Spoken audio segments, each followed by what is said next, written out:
Welcome back to Pop Goes the 60s. I'm Matt Williamson, and this is the continuation of my Beatles album reviews. And tonight we're going to be doing the US release, The Early Beatles. Should be a pretty quick video because this is one of the most unessential Capitol releases of all time. This album was released in March of 1965, and this is what it looks like. This is the cover. You may recognize that photo, but this is essentially a compilation that mimics the very first US Beatles album, Introducing the Beatles. Introducing the Beatles was an album comprised of all Vee-Jay songs, and that's the Vee-Jay label that had licensing for the first 16 Beatle tracks in the United States. And this album sold a couple million, I believe. This was a very big hit, came out almost simultaneously with Meet the Beatles a week or two before, and all these songs, many of these became big hits on the radio in the States. So Capitol did not have access to any of those songs, and the way they did get access was Vee-Jay ran into a little bit of some problems with the company. Ewart Abner, the co-owner and manager, got into some gambling trouble and almost tanked the company, and that added to Vee-Jay not being able to retain the Beatles, or at least these tracks. So by October of 1964, the licensing for Vee-Jay had expired. So that allowed Capitol to gain control of those and release this album. Now, this album only has 11 tracks on it. So this is the fourth Capitol release for the Beatles where they only utilized 11 tracks. Now, there was more tracks available. There's 3 more tracks they probably should have put on here. It would have been at no cost to them, really, but they didn't do it. Now, why you would hold over 3 tracks that are 2 years old for a future release, I don't know if that was what they were thinking, or if we don't want to give them too much. We've already done 11 songs on each of the last 3 albums. Why give them 1 song more? You know, I don't know what their thinking was, but it wasn't very good thinking, and typically that was a bad move. That makes this album that much more insignificant. Now, the songs they probably should have added to beef this up a little bit more, maybe make it a little more appealing to the fans, were Misery, There's a Place, and For Me to You. But those tracks went unused. Now, the running time in this album is 26 minutes, so that's not too bad. But I mean, this album could have been so much more, and they could have actually given something to the fans and give the fans who didn't buy this album, give them something really substantial. But really what they did is they made this album still the better value. Now, this album was, Early Beatles was released in both stereo and mono, although the songs Love Me Do and P.S. I Love You were duophonic fake stereo mixes because there were no stereo masters for those songs anyway. And Early Beatles was certified gold, that's $1 million in sales in 1974, and by 1997 it was deemed platinum, which means 1 million copies sold. So nothing really new on this album, nothing really stands out, nothing really important mix-wise. A second look at the track listing here makes this look like they just threw this together and tried to make it slightly different than Introducing the Beatles, but not by much. So here's side 1.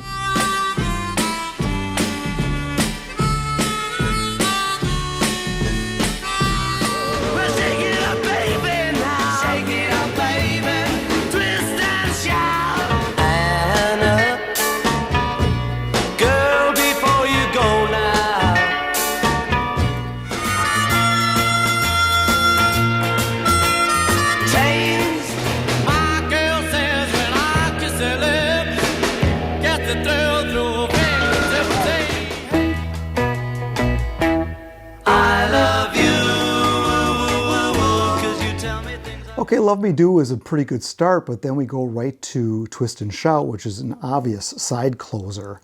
And then the next 4 songs, Anna, Chains, Boys, and Ask Me Why, is the same running order from Introducing the Beatles. So they didn't work too hard to really make this some kind of a new listening experience at all. So here's what they did on side 2. Last night I said these words to my girl. As I write this letter, send my love to you. Sha-la-la-la-la-la-la, sha-la-la-la-la. It's not the way you smile, a taste of honey, tasting much sweeter. I'm in love with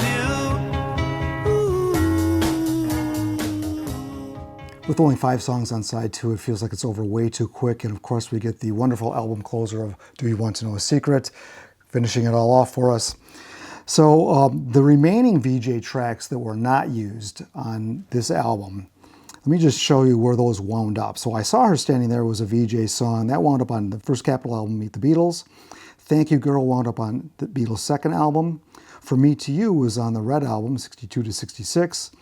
And we had to wait till 1980 for Misery and There's a Place for those to be put onto the Rarities album. So strangely enough, those 2 songs never made it until an album to like 15 years later. And maybe they just jettisoned those songs because maybe they were the least popular. I don't know. But it's too bad, all the more reason to put them on this album. I'm actually surprised Capitol didn't have the Stones to release a single off this album. So they did not. And this album only got to number 43 on Billboard's Top 200. So this was not, it wasn't a big seller. This was a very slow seller by Beatles standards and a very poor chart showing as well. All right, let's look at the cover. Now this photo you've seen before. It's taken directly from the Beatles for Sale album. Now this album, or this photograph, I've never really liked. It's a soft focus. I don't know why it's not more sharp, but for this photo, it looks even less sharp. It's almost as if they took a photograph of a printed piece and used it for this. So it's really a poor cover. And more glaring is that for an album that's called The Early Beatles, they use a contemporary picture of the Beatles, which they should have used as probably a photograph from 1963 that would have tied together the image and the songs that were within the album. And then we get the cheesy Capitol hype on the back that says, "Great hits by John, George, Paul, and Ringo, newly released on Capitol Records. Early birds all over the United States, millions of them. Got the bug for the Beatles in the first weeks of 1964, and it goes on. But they act as if the Beatles first came into being with the Ed Sullivan Show, so they don't really talk about these songs as being pre-1964. So anyway, I think that's kind of funny, but par for the course if you have followed Capitol's marketing. The Early Beatles is easily one of the least significant albums Capitol probably ever put out, especially in the Beatles canon. And March 65 was the absolute latest point they probably could have released it anyway, because folk rock was right around the corner and that was going to turn pop music on its ear once again. And even Capitol was kind of aware. They already had some Beatle tracks ready for the next release in their back pocket, which will be coming up on my next review here on Pop Goes the 60s.